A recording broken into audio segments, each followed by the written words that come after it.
What show has no sex? Co-ed sleepover? Yeah, co-ed sleepover. You got a problem with that? And no violence? It avoided all the cliches of the other shows, the action shows. But still went to #1 on the WB. Hey, this isn't just a silly little overly sentimental show.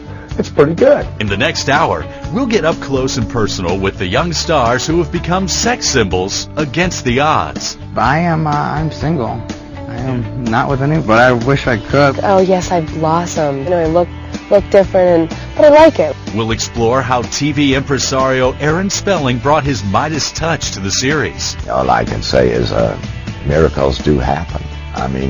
No one suspected what this show would be.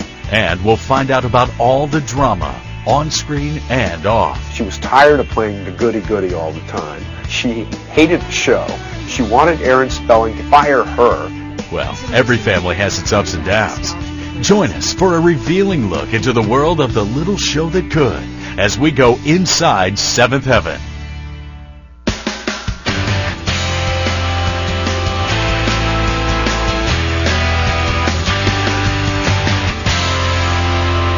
With little fanfare, Seventh Heaven premiered on the WB network in August 1996. Back then, the network was known for sitcoms like The Wayans Brothers and Unhappily Ever After, which tried to attract young viewers with camp and a healthy dose of sex appeal. Writer for TV Guide, Mark Schwed. There were a lot of people who thought that television was out of control, that there was too much sex, too much violence, and nothing suitable for families, especially children, in what used to be called the family hour on primetime television. I don't remember the shows on 6 years ago, but there are very few shows on with both the mother and the father and the children. Brenda Hampton made her reputation writing for comedies like Mad About You. Though she'd never done any family dramas, Hampton had an idea for a TV show that was unique for the naughty 90s, a show about a functional family. Ironically, Brenda pitched her idea to the king of titillating TV, Aaron Spelling. And truthfully, I never even hoped to sell him a show. I was just so looking forward to meeting Aaron Spelling. Aaron Spelling's a legend. In the meantime, the WB had actually approached the TV veteran to develop a family drama. And so they asked me to meet with her, and I said, sure, I'll meet with her. Never think anything would happen. And then they told me that she has been doing comedy most of her career. So when I met Aaron Spelling, I didn't want to make a fool of myself because the man has heard millions of TV pitches before. She knew exactly, for some reason we had never discussed it, the direction we wanted to go, which was a real family show, but this one should have a sense of humor. But we also wanted to do issues as much as we can. From that meeting, Seventh Heaven was born. Brenda had the vision and the characters, while Spelling had the clout with the network. To think that Seventh Heaven came from the same man who gave us Beverly Hills 90210 and Melrose Place is interesting. But, Aaron Spelling's been around the block, and I guess his biggest talent is recognizing what is missing on television and filling that hole. Seventh Heaven revolves around the daily trials of the Camden family. The head of this full house is Eric, who is a minister. Seventh Heaven refers to, or is symbolized by, the 7 members of his family: wife Annie and their 6 children: Matt, Mary, Lucy, Simon, Ruthie, and the twins, Sam and David. Everyone is functional and they don't have some huge character flaw that you need for a comic device. Veteran actor Stephen Collins stars as Eric, head of the Camden clan. In the pilot episode, you didn't even know that my character, Eric Camden, was a minister until halfway through. I thought it'd be great to have a show that portrays a minister with a sense of humor and a sex life. Catherine Hicks plays Annie Camden. I did not want to play moms, because usually it's just, eat your oatmeal, go to bed. But I read it, and, Brenda Hampton's, it's good writing. Barry Watson is Matt Camden, the eldest son. He's a great guy. He loves his family. He has his moments of, being a spaz and freaking out over the really, I think, are some of the stupidest things in my opinion. Jessica Biel stars as Mary Camden, a good girl gone bad, trying to get back on track. Mary she started like a young kid, like 14 years old, started going through high school, started just kind of rebelling, kind of doing her own thing, having her own opinions, her own mind. Then there are the younger siblings. Beverly Mitchell portrays Lucy Camden. Well, the traits that Lucy and I are very similar in are her family values, her morals, and she's like her friends mean the world to her. Like, she would drop anything for any of those people. Simon Camden is played by David Gallagher. I don't think he's too nice. You can never be too nice. But he's just kind of very cautious, in a sense. Mackenzie Rossman is the youngest daughter, Ruthie. She likes to stick her nose in things, kind of like me. She's nosy, kind of like me. With a talented cast, a skilled writer, and heavyweight Aaron Spelling behind the show, Seventh Heaven tried to make a statement. In the beginning, however, no one was listening. When it premiered, nobody was really jumping up and down and screaming, "This is the greatest show on television." It was very quiet. And then it just grew. It's, you know, you hear that old cliche, people talk about the show and they tell their friends, and their friends. It's crazy. President of Entertainment for the WB Network, Jordan Levin. We saw slow growth, and we believed creatively in the show. We liked what we were seeing. We liked the pilot. We liked where it was heading, and so we wanted to stick with it. Smart move. During its first season, Seventh Heaven steadily crept up the ratings ladder. By the end of the 1996 season, the show's numbers doubled, and by 1999, the show reached #1 at the WB. Seventh Heaven didn't have the notoriety of the top shows on the major networks, but TV Guide took notice.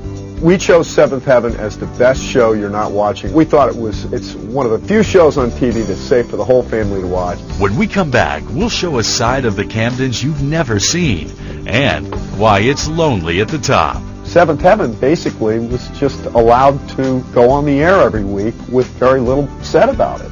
And later, the real-life drama that almost broke up the happy household. Oh, it was totally clear from the beginning of the interview to the end that she was very unhappy on Seventh Heaven. Welcome back to E's Inside Look at Seventh Heaven. By 1999, the family drama became the WB's #1 show.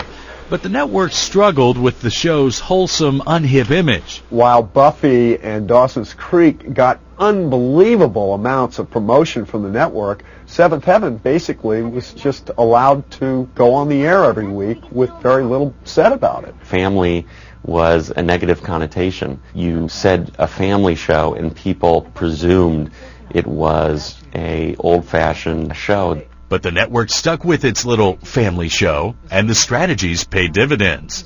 The WB did a very smart thing, which they've continued for 6 years, which is they haven't moved us. You know, Monday nights at 8, I don't think there's a show on television that stayed in a time slot that long without moving it. Another reason for Seventh's success was due to smart casting choices made by Aaron Spelling and creator Brenda Hampton. Stephen Collins I wanted because I think he's very handsome and sexy, and that would make the role of the minister more interesting. And I had seen Catherine Hicks play Marilyn Monroe, and I thought she should be sexy too. So I admired their talent, but also because I thought they were very appealing to an audience. I think I was actually one of the first people cast, and I think I really liked about the whole way the family kind of worked together, and the way the relationships were with each other. And I think that's what really kind of like drew me to the show. When casting for Mary Camden, it was about having the right look. Jessica Biel had never done anything, I think, other than a commercial before she came here. And I wanted an athlete, and Jessie Biel is an athlete. Perfect for the role. You're not canceling on me. Tell me you're not canceling on me. I have to. Wilson needs me to babysit. I can't believe this. I can't believe my own sister would betray me like this. Beverly Mitchell had a feeling she wasn't Hampton's top choice for the role of Lucy. I don't think they liked me at first. My agent persevered and was like, you gotta see her again, see her one more time. So I went back in, and they loved me, and from then on I went to many, many auditions. Then I got the part. David Gallagher remembers the auditioning process for Seventh Heaven. It was pretty much like any other deal. It was auditioning. You know, they go in the first time, and there's millions of kids trying out. He came in to read. I recognized him from some film he had done, and he's just terrific. I wonder why we never kept the door open when Matt was living here. Maybe Matt kept the door closed on purpose. Maybe he was hiding E.T. in his closet or a big alien under his bed. Mackenzie Rossman needed more than a cute face to play Ruthie. Fortunately with Mac, she's smart. We tried not to make her precocious in the beginning because I really hate that. I hate to hear a line out of a kid on TV that's way too smart for that kid. But you can write as smart as you want because that's a very intelligent young woman. With the cast in place, Brenda Hampton began to craft her vision of what the show would cover every week. We do issues, but we never start with the issue. So this started with a story, and that's where we start all the episodes. Like the pilot episode, which introduced the Camdens and a boy's love for a dog. Dear God, thank you for this food. And if there really is a God, I know you'll find a way to get me that dog I've been wanting. Amen. What? Well, first of all, let me assure you there really is a God, and secondly, congratulations on going over our heads to get what you want. Good luck. We never preach at the audience. So and I could tell from talking to Brenda, she wasn't going to go in that direction. On the plus side, I thought it'd be great to have a show that portrays a minister with a sense of humor. That wasn't always Stephen Collins' point of view. The versatile actor performed on stage, in TV, and movies since 1968. But when first approached to play Reverend Camden, Collins didn't sign on right away. We got Stephen on the last day before shooting. We were shooting the next day before he would agree to do it. And he wondered whether he should play a minister on television. And luckily for us, his wife asked to read the script, and she read the script and loved it and said, "You're doing it." It just touched me very deeply as a dad in real life. It just was all about the problems and the emotional life of being a father. Collins became a father figure to members of the cast. Stephen in particular, probably out of all the cast members, has really reached me the most. Just because he's very, very intelligent. He's very, very well spoken. You know, he has a great sense of humor. You know, you hang out with him, you have a good time, and you always learn something. Collins also added director to his resume when he got the chance to direct an episode of Seventh Heaven in 1998. He's really good. Yeah, you know, he's very humble because he's new to it. So he's been really nice, and of course he's an actor, so he works with the actors a lot. You know, he knows the characters so well that it's just very comfortable. When he's not portraying a man of the cloth, Collins helps out his wife, actress Faye Grant, in her interior design business. Come inside and meet the boss. When people walk in Faye Grant home, I've seen this, they come in and they go, ooh. They walk in the door and they go, where am I? Am I in the right? Oh my God! It's wonderful. But that happens as a response to things that are beautiful put together in a beautiful way. That's what she knows how to do. My involvement is, honey, could you move the table 3 feet over there? And I'll say, well, what about, and she'll just move it 3 feet over there. But, you know, it might just, Stephen, just move the table. So he just does what I say? Basically. Actress Catherine Hicks has enjoyed an impressive career of her own. Catherine moved to New York City in 1976 and 2 days later landed a role on the soap opera Ryan's Hope. Aaron Spelling liked her combination of wholesome beauty and classic training. The only person we thought of, we'd worked with her before, adored her, and she is the mother. Catherine gladly took on the role of a modern woman who left her career behind to be a stay-at-home mom. When I first took the job, I realized our country now is full of Annie Camdens. They're literally lawyers and doctors who gave it up. They did it when the kid was 3 and 4, but they are staying home to raise the family. I'm proud to play Annie. You know, we push each other.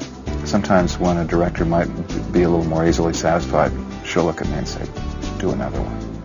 Because she knows I can do it better.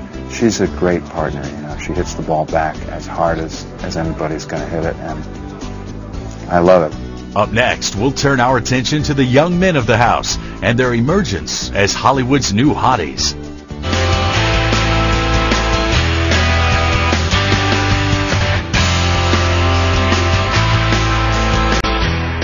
Welcome back to E's Look Inside Seventh Heaven.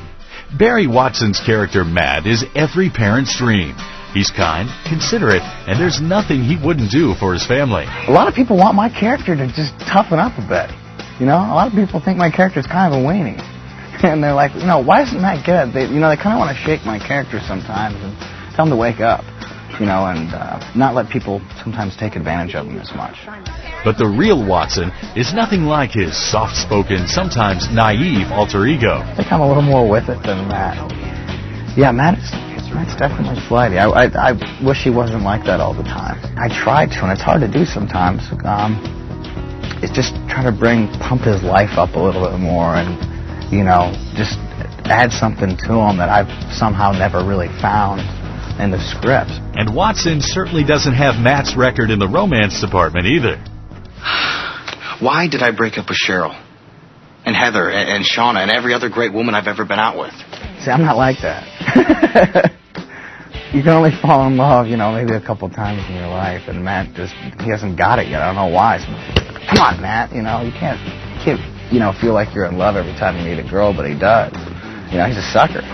Castmates have much kinder things to say about Barry. Barry was like this hot older guy who was just so hot, We just had such a crush on him. I'm hoping to have a date with Destiny. Barry Watson is a good-looking young guy.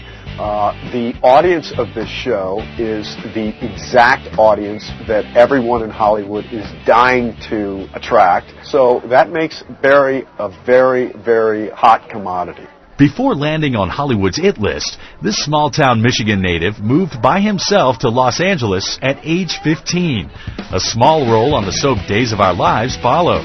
From there, Watson worked odd jobs until he was introduced to Aaron Spelling while hanging by the pool one day with Spelling's daughter, Tori, star of Beverly Hills 90210. Barry later auditioned and landed a role on the Spelling series Malibu Shores. Malibu Shores was quickly washed up, but Barry's career wasn't. They asked me to read for this part, and I read it was for a minister's son, and I actually didn't think that I was right for it at all. Fortunately for Barry, Aaron Spelling and show creator Brenda Hampton disagreed. Since landing the role of Matt Camden, Watson's charisma and good looks have led to roles in movies, such as Teaching Mrs. Tingle and Sorority Boys. I don't really realize that I'm actually working. I think of it as some weird dream I'm having, and they give me Monopoly money I get to play with for a while. Fortunately for myself, I don't take myself very seriously. I really can't. And that's just fine with Barry's co-stars. Barry makes me laugh. I don't know. He reminds me a lot of me at that age, and he's a really good guy. Barry will, out of nowhere, he'll just grab me and wrestle me to the ground and, give me a noogie or give me a wedgie or just push me or whatever, just do the older brother thing. Hopefully I've been a great example for him on the show. Hopefully I've taught him everything I know, and, he'll be able to handle it all right. David Gallagher has been managing it just fine. He's enjoyed playing Matt's younger brother, Simon Camden. Gallagher knew right away Simon was the role for him. I'm very attracted to things that are different. So when I found out that this is something that hasn't really been done before a whole lot, it's something that wasn't out at the time, it appealed a lot. Here they are.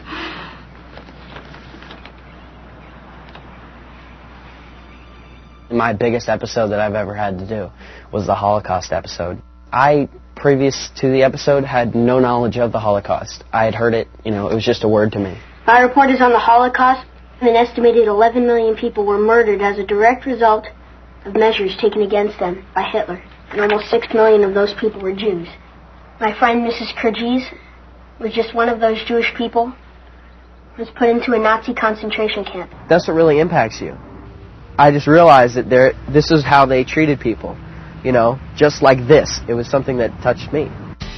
David Gallagher is a veteran actor who's been in the business since he was a year old.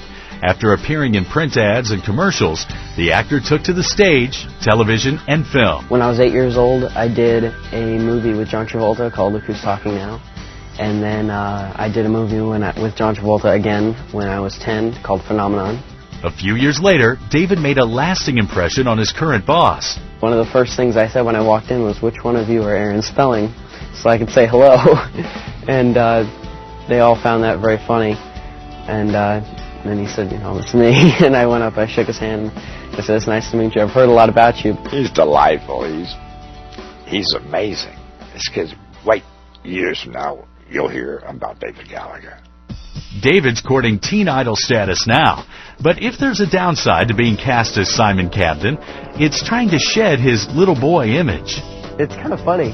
It's always been that kind of strange thing that, you know, these people are watching me, you know, grow up, but kind of in a way they're not, you know, because what they are doing is they're watching Simon grow up. I've watched a young man go from a little boy to a thick, I mean, he's, you know, a guy. With some very grown-up toys. I love cars. Cars are my thing, you know. It's just, I think a car says a lot about a guy, and I guess I have pretty expensive tastes in cars, but I don't know. I just appreciate them. I think they're great pieces of equipment. They're awesome. As Gallagher matures, he's giving co-star Barry Watson some competition in the leading man department. David Gallagher, he's a big heartthrob on his show now. He's big. I took him to the Glendale Mall. We had to leave the mall because we were starting to get a large group of giggling girls following us, and it got to be a little scary. So we ran out to the car, and there were a lot of girls following us. They just want this piece. You know, I've had people, you know, like grab at me, like try to like walk by me and like grab me and like keep going. I'm just like, okay, felt that, you know. But you can't get around it. And David has his sights set high for the future. I want to go to college for film and cinematography, and become a director and become a producer. This is my future, so I take it very seriously, and hopefully I'll have an Oscar on my shelf. Up next, we'll get up close and personal with the Camden sisters. Oh, shut up. Oh, you shut up. And later, Jessica Biel breaks the house rules.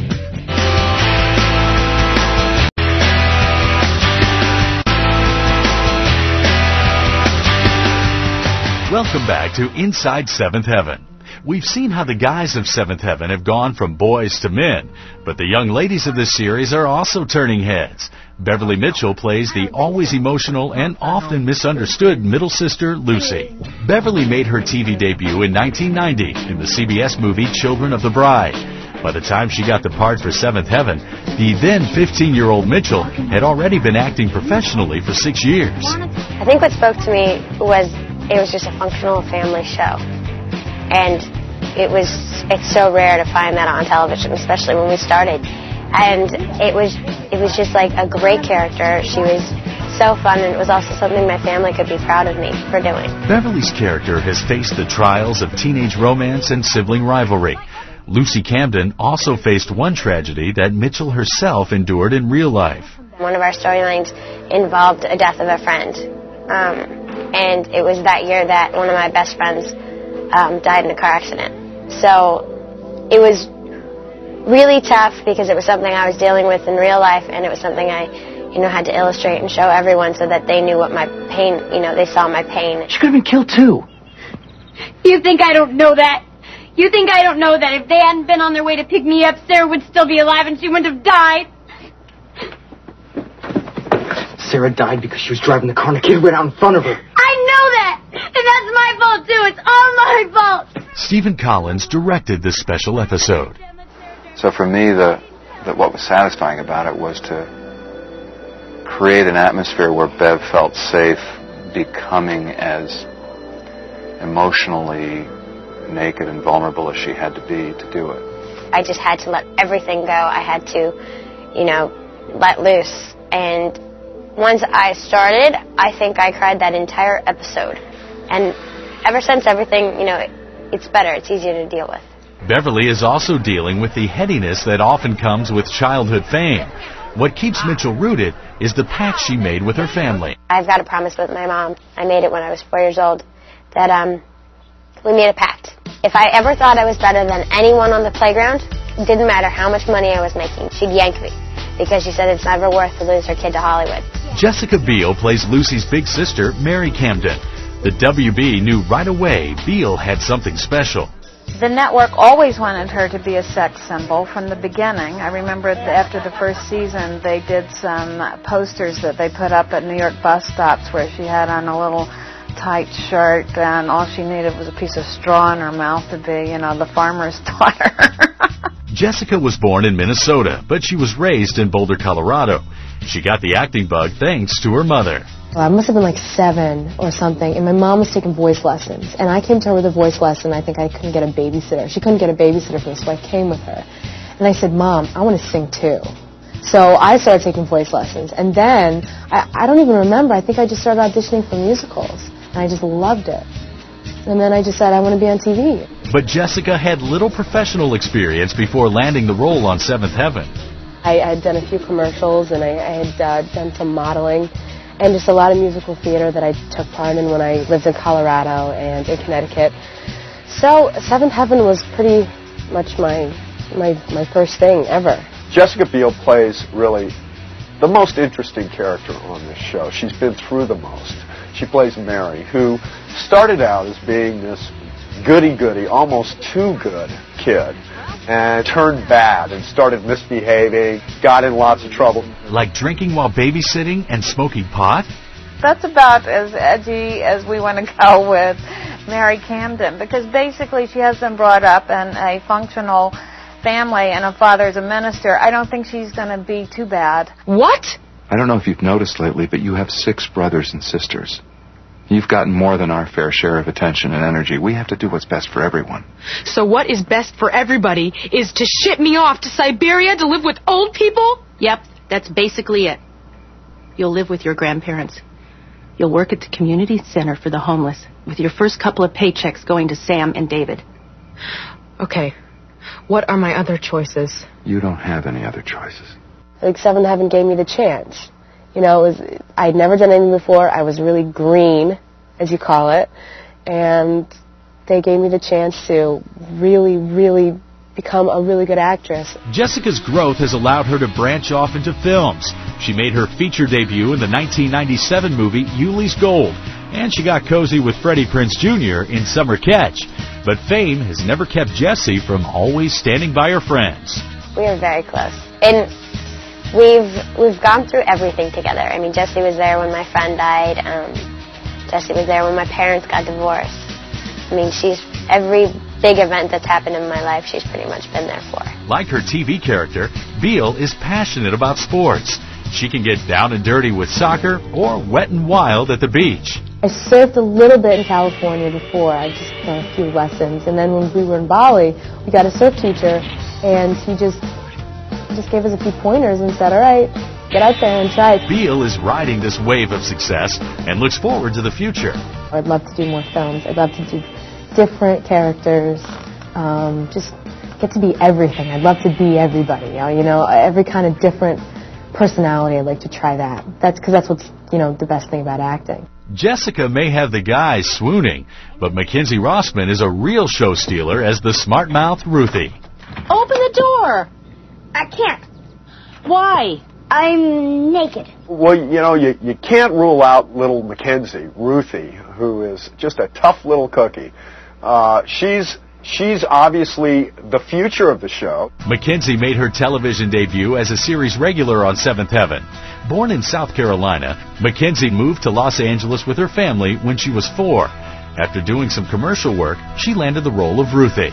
She has great timing, and you throw her the ball and she runs with it. So we love writing for that kid. Mac started the show, 6 years ago. She was this little thing that, we had people underneath her holding her feet down so she wouldn't move from her mark. Never whines, never cries. She goes out there and she does it. She's so professional at such a young age. Mackenzie's hard work is paying off. She gets the most fan mail of any other Seventh Heaven cast member. And there are some other perks. I like going to premieres. I like doing interviews. I like it where you get free stuff. Seventh Heaven may be a cool job, but little Mac would rather ride tall in the saddle.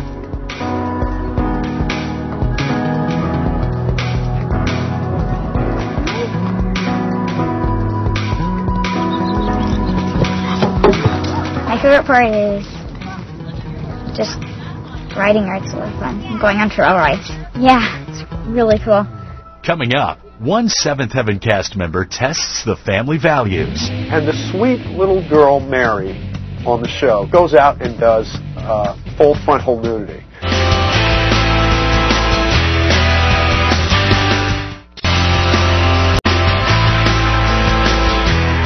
Welcome back to Inside Seventh Heaven. Despite the show's success, critics charge that Seventh Heaven is not realistic and a little too preachy. Is being good really so bad? You watch this show and you kind of come away with it with this warm, gooey feeling inside that you've just been privileged to visit a family that is actually happy. In fact, their dog is named Happy, and that they actually have a dad and a mom in the same house, which is very unusual, it seems, for TV these days. We don't preach. We may teach a little bit, but we don't preach. In a sense, they're right, but then you turn around and you look at them and you go, first of all, why are you criticizing something that's made to help people? But by the show's 5th season, the Seventh Heaven producers were more concerned about their cast than their critics, particularly when the March 2000 edition of Gear magazine hit the newsstand. What her character could never do on the show, Jessica Biel did in real life. Editor-in-chief of Gear magazine, Bob Guccione Jr. Jessica approached Gear through a photographer and asked if we'd be interested in putting her on the cover. And we said, sure, absolutely. Sounded like a great cover. Well, Jessica really set the whole shoot herself. Almost every single one of the poses was her idea. And a couple of times the photographer says, you know, this is really kind of racy. You sure you want to do this? And she said, yes. Well, when the magazine hit the stands, it was a complete sellout the same day. Even more shocking than the 18-year-old star's sexy new look was what she said in the magazine. She hated her character, Mary. She didn't want to play her anymore. She was tired of playing the goody-goody all the time. She hated the show. She wanted Aaron Spelling to kill Mary and fire her. Aaron Spelling had his own take on what was behind Jessica's bold move. They feel, am I getting anywhere? I can understand that. And you've got to sympathize and try to help them. You can't just say, okay, you want to do that and get angry. I don't think that works. I think if we're family, and I hope we are, we try to help each other. Jessica did return to the fold. Everybody deserves a second chance. And she did come back saying that she had made a mistake and apologizing. So, of course, they welcomed her back. Also during that eventful 5th season, Biel started a serious romance with actor Adam LaVorgna. Well, before I came on the show, I met Jessie Biel through a movie that we had done up in Vancouver. And I came down like one time just to visit. So I walked on there and was like, hey, Adam, how you doing? And, you know, everyone would look at me like, that's the boyfriend, you know, and it was kind of like weird at first because, you know, I just was showing up saying hi. Not only did cast members open their arms, but so did Aaron Spelling and Brenda Hampton. Jessica called Adam with the good news. I went to college the next year, and she called me up and said, you know, they have a role for my boyfriend. She goes, would you be interested in doing it? And I said, you know, yeah, sure. So things, you know, worked out, and they got me on the show as a guest star. Adam went from guest star to cast member as his character Robbie moved into the Camden household during the 5th season. I've been waiting to talk to you alone. I know what you're planning for Joy. You are so jealous you can't even see straight. I am not jealous. Look, I'm sorry Wilson broke up with you, but we're not going to get back together. We're over. You need to understand that even if there wasn't a Joy, there still wouldn't be a you and me. Adam and Jessica are no longer together on the show or in real life, but Adam's character is still a member of this very full house. I think my character's pretty cool. You know, he started off as like, you know, someone who was, you know, way off the path, you know, girlfriends and pregnancies and all this, you know, other stuff. And he really, like, changed it around, you know, and he's turned into a Camden. Up next, the future of Seventh Heaven.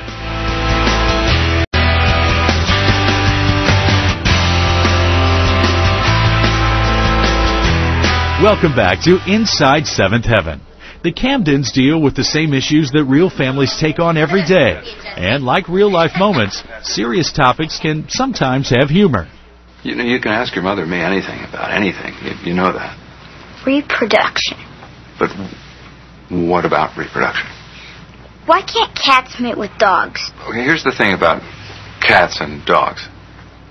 A cat is a cat, and a dog is a dog. And they don't usually like each other. What's going on? Well, Ruthie had a question about sex, but I think I covered it. Thanks. Good talk, Dad. What the? Hi. No, I think you're drunk. I know. I just found out. Oh no, it's Dad. What do we do?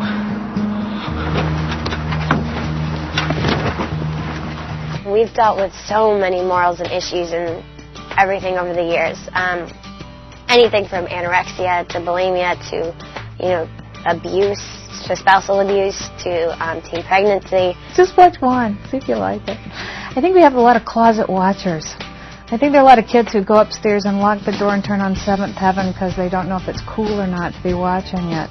The show's kind of amazing because, in a way, without really preaching, it gets across to America a lot of situations and problems that I think everyday people face. The Camdens may be TV's most functional family, but they're not perfect. One of my favorite things about the show is that Eric screws up.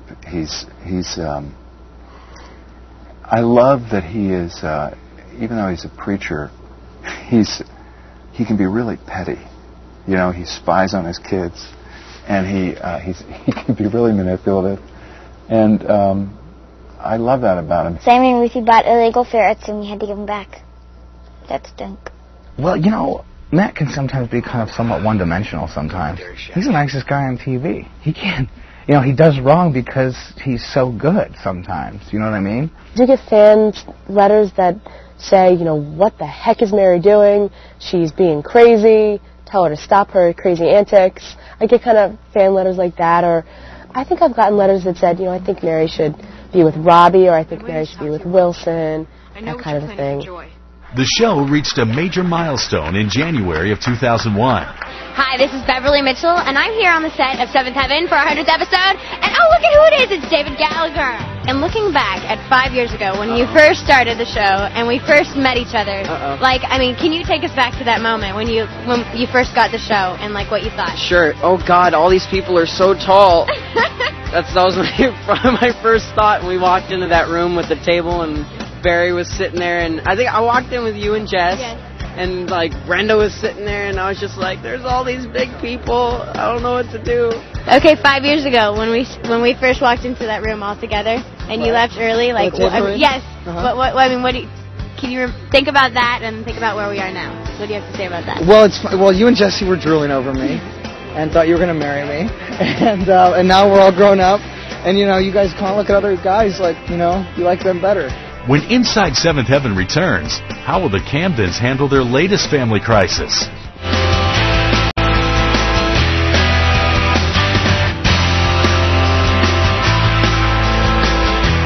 Welcome back to Inside Seventh Heaven. The show has proven that family programming can work, but that doesn't mean we'll be seeing more shows like Seventh Heaven. I think it's very difficult for the other networks to cater to a family audience because it's an audience they abandon to go after adults. And in abandoning them, they lost trust with that audience. What network would ignore the one show on the schedule that is getting the best ratings of every other show on the schedule? Despite its success, Seventh Heaven still has a tough time getting promotion on the WB. We don't fit the network. It's a teen network, and we're a family show. It became very difficult to dance around the family issue. And ultimately, we found our way into the show through Barry Watson and through Jessica Biel, and engaging the teens on what is it like to grow up the minister's son and the minister's daughter. Audiences keep coming back to see what's going to happen to the Camden family next. Every year we try to let everybody grow up a little bit, all the kids grow up a little bit, and have storylines that are natural to that process. One change for the Camden family is Barry Watson's departure from the show in May 2002. It's just time to move on. I've moved on a lot from a lot of different things growing up in life, not just, obviously I've been working for however many years, but I'm really excited. It's, it's kind of like starting a whole new chapter in my life, and it's exciting for me. I like that. I like just kind of starting fresh again. The 2002 season will also mark the end of Jessica Biel's run as a regular cast member. She's already made it very clear that what she wants to do is to make movies. She's good looking, and there's going to be plenty of roles for her in the future. For the Camdens, life will certainly go on, but for how long? It's one season at a time. We're still the highest rated show on the network by a long shot. So, you know, we know we'll be around next year, and we'll just see. We've only had these people originally under contract for 4 or 5 years, and we're already in our 6th, and we have them for our 7th, so you don't know how long, how much glue it's going to take to keep it all together. No matter who goes or stays, cast members will always consider one another family. You know what's great is that, you know, when this is all over with, I'm probably still going to talk to these people. I'm still going to have a relationship with these people. I'm close to these human beings. That's a blessing, that somehow fate brought these 7 people together. And Stephen and Catherine, I don't even know what to say. They're definitely like parents. Like, Stephen helped me with my SATs. He gave me an SAT word every day on set. Catherine's always checking up on me, seeing how my schooling's going, making sure that I'm, you know, sticking with it. It's just so strange. And literally, the crew, the cast, you know, everybody, we're all one big family, you know, and it's always been like that from day one. There's just like thousands of memories, you know, thousands of great, great memories, and the people that I know I'm going to know for the rest of my life. What I like the best about it was liking the people. I like the people because everybody's really nice and welcoming. I also like catering. The odds may not have been in favor of Seventh Heaven succeeding, but in the end, the show has proven that family matters. I don't think I've ever been more proud of a show than Seventh Heaven, only because it avoided all the cliches of the other shows, you know. I must say this one is very special, mostly because of Brenda. I think people are comfortable being with that family for an hour every week. No one has a family that comfortable to be with for an hour every week. We all have our families. This is the ideal. I would go back to Brenda Hampton's pitch for the show when she wanted to pitch the show to Aaron Spelling. Her entire pitch was one question. She said, what if there were a functional family in America? And I think that's what we represent. It's a long way from Leave It to Beaver, which never dealt with most of the stuff that we deal with, and yet it's still in that mold of, hi honey, I'm home. We're the kids from Seventh Heaven, and you're watching. I know, but if we're the cast from Seventh Heaven. We're the cast. We're the kids from Seventh Heaven. We're watching Eve. We're the cast from Seventh Heaven, and you're watching Eve. Thanks, guys. We're the kids from Seventh Heaven, and you're watching Eve.